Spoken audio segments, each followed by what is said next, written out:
Yeah, I was wondering, how do we know it's a past life thing? How do we know it's not a this life lesson? What if we don't have, say, a direct sign or message from our guides and we aren't that tuned in?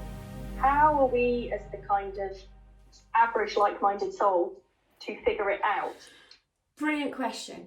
So let's have a little look. So when, say for instance, okay, thank you.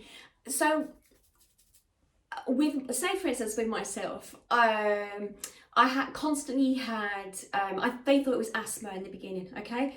And went to all the hospitals, had loads of treatment, had loads of steroids. I mean, I spent a number of years, I mean, I had a muscle wasting disease because of the steroids and I couldn't walk, and, you know, my immunity was very low, and I had osteoporosis of the spine and everything because of the steroids they kept on trying to give me to help my asthma.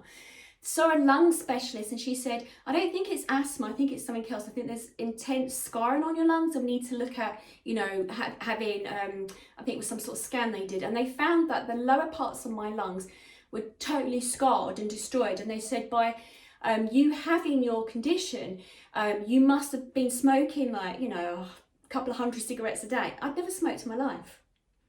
So it was like, what? I don't understand what's going on. And, you know, I mean, I didn't believe in past lives at that time. I hadn't trained as a past life practitioner at all. And it was only literally that I came across this course and I decided, okay, look, if the medical team can't figure out why I've got this ailment or whatever, there must be a reason for it. I'll go do this workshop. And I did a past life workshop and I did a number of past life workshops. And it was very much like daydreaming. You know, you have the practitioner, she takes you through and you're like in this meditation. It felt very much like daydreaming to some degree, almost as if I was imagining making the story. I didn't understand, was that really a past life, you know? Started investigating, and then something came up for me.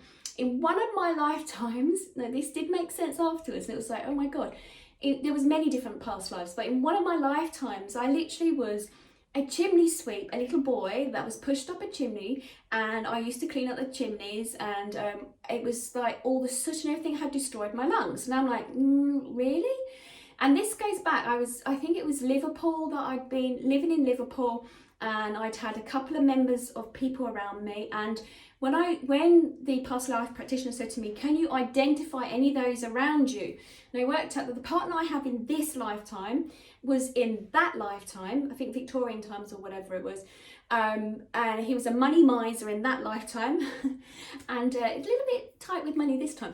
Anyway, I shouldn't really say it. And then in my other parts, in that lifetime too, my son was my brother in that lifetime, and my daughter that I have here now, she was my younger sibling. Now, it was a bit crazy at first. I was like, I don't understand it. But what it was, once I had revealed that past life, it's as if that there was loads of links and chains within myself. I just started feeling better afterwards. I started thinking, oh my God, this could make sense. I'm not sure. But it tended to sort of, it started to release things within me. There was like a pressure valve that just slowly sort of like, the steam just let go. And I was like, oh my God, this could be right.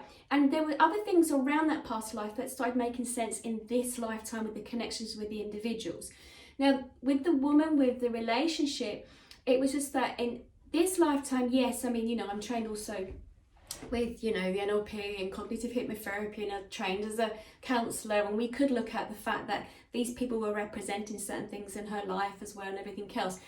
But when we kept on linking it back, it didn't seem to make sense.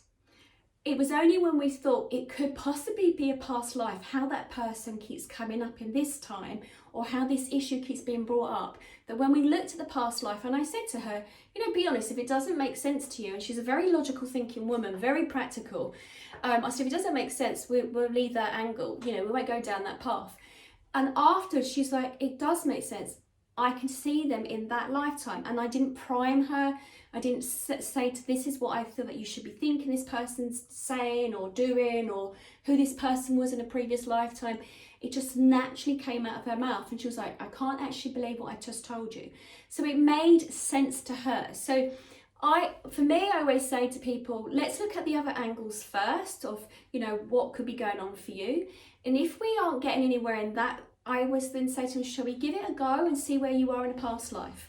And they like, sometimes a bit, you know, I'm not too sure. But once they've tried it afterwards, they're like, Oh my God, it makes sense. So it's only when you start trying different avenues, and if they don't seem to reveal themselves, they just said to me, it's a bit like what, I love it, a bit like what Anne just said. There's layers of yourself, and trauma and experiences in this lifetime also can be present within your soul and yourself. And that happens from a previous lifetime too. Each of your lives can hold on to something in that lifetime, and your cells retain it. That's what I just heard. Does that make sense? Amazing. Yeah, no, that makes sense. Good. Once I start talking and hear what they're saying, I'm like, oh, I'm just trying to have to check in with them to make sure I've covered it. So yeah, okay, good.